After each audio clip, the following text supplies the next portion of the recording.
when Rickey was an older player, there were some older teammates that he suited up with on the 2002 Red Sox. One of them, Floyd, who was 29 years old with already 10 years in the big leagues. And Cliffy, if you felt like an old man on that team, you looked next door and you saw 43-year-old Rickey Henderson in the locker with already 2 decades of big league experience. What was that year like playing with Rickey? Yo, Matty, it was different, man. You know what? I walked in, and I think the biggest thing on that team was they were already good. So when I walked in, Rickey was like, "What you doing here? We good. We don't need you." You know what I'm saying? And I just wanted to get in with him. And I just felt like when I got there, Grady Little was the manager, and Rick would come to he would come to the clubhouse every single day and look at the lineup. And we had no set stretch time. So he would look at the lineup, fellas, and he'll go, shoot, if Rick knew he wasn't playing, Rick would have came at 6 o'clock. No doubt. No doubt. You know what I mean? And so it was sort of just trying to figure out how I'm going to get in and be able to just talk to Rick for a little bit and have some fun and just, take some of that knowledge and go out there and play. It took me a minute, but I got in. You know, Cliff, the amazing thing is he had a routine. He had a plan how to get himself ready. I remember the All-Star game, and he would be taking a nap. Everybody's all hyped up. It's the All-Star game. He's taking a nap in the back. So he had his daily routine. I'm wondering if you came across that with the Red Sox. Well, his thing there was, since we didn't stretch, until whatever time you want to stretch, his routine was he played cards until like 6:55. Game time at 7.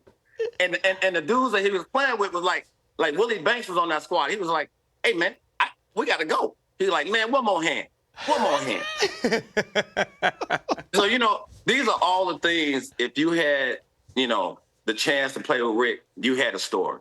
I mean, when we all hear and all the words that were spoken over the weekend, even me calling you H to find out because my boy hit me up and it was just not out yet.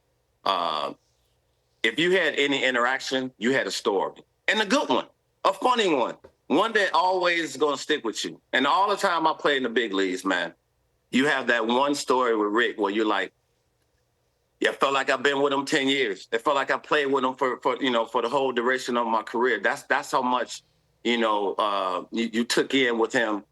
And I have one more for you. And this one right here takes the cake for me. They was giving him a car, like a farewell car in Boston.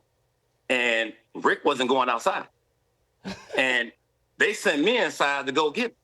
And I said, well, why I got to go get him? I just got here. They're like, you go get him. You cool. You go get him. So I go inside. Rick's like, man, I ain't going out there. I said, well, Rick, you got to go out there, man, because they're giving you this car. Now, and then he said, well, what kind of car is it? I said, man, it's a drop-top Mercedes. He goes, if I go out there and ain't no drop-top Mercedes, you in for it. And it was hey, fellas, it was that drop-top Thunderbird with the bug eyes headlights. It was not a drop-top Mercedes. And so when he got outside, he had to sit on the back of the car and wave to the fans. When he came around to the first base dugout, he looked at me and I said, man, if looks could take you out, he would have took me out because I was.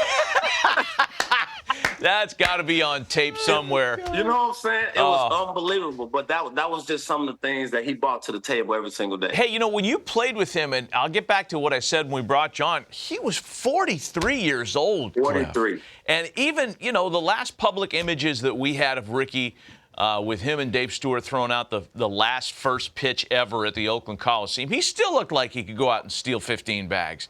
Like he was in great shape just a couple months ago. That's among the reasons why this tragedy, it's so sad for everybody.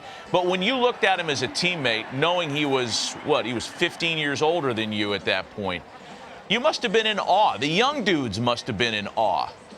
We really was. And it was more of all the things they had been through that we're trying to get to. Like he had been through it all. He took everything seriously, but he didn't take it serious. It was more like, like he was like, look, don't beat yourself up. Have fun with this. That's when I finally got in. I had some conversations with him and so on and so forth. But I think the biggest thing is, and H, we talked about it for a minute, is some people just, in my mind, you just don't, you don't die. Yeah.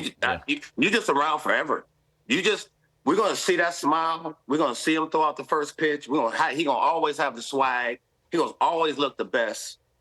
And I just was in disbelief when I heard the news. I just couldn't, and I think everybody, when we read everything that everybody said on social and everything that, his teammate that we just saw right there, Dave Stewart, was mentioning, he's a brother that you always gonna have, and it ain't got nothing to do with baseball. Yeah, he that brother that, what I'm saying? That to me keeps it real and keeps it authentic and keep it, where you take the 70 days or whatever we had with Rick, and I'll cherish him forever. Man, Cliff, thanks for coming on with us, man. That was a great No doubt. story, and thanks for sharing some of your memories of Ricky. We appreciate you. Merry Christmas to you and your family, man. We'll see you in 2025. Hey, Cliff, No there doubt. ain't no car out there for you or me, though. No, bro, they weren't giving us no car, man. You know that. Hey, he ain't want no Thunderbird. Cliff Floyd with his memories of playing with Rickey Henderson for that year in Thanks, Cliff. 2002.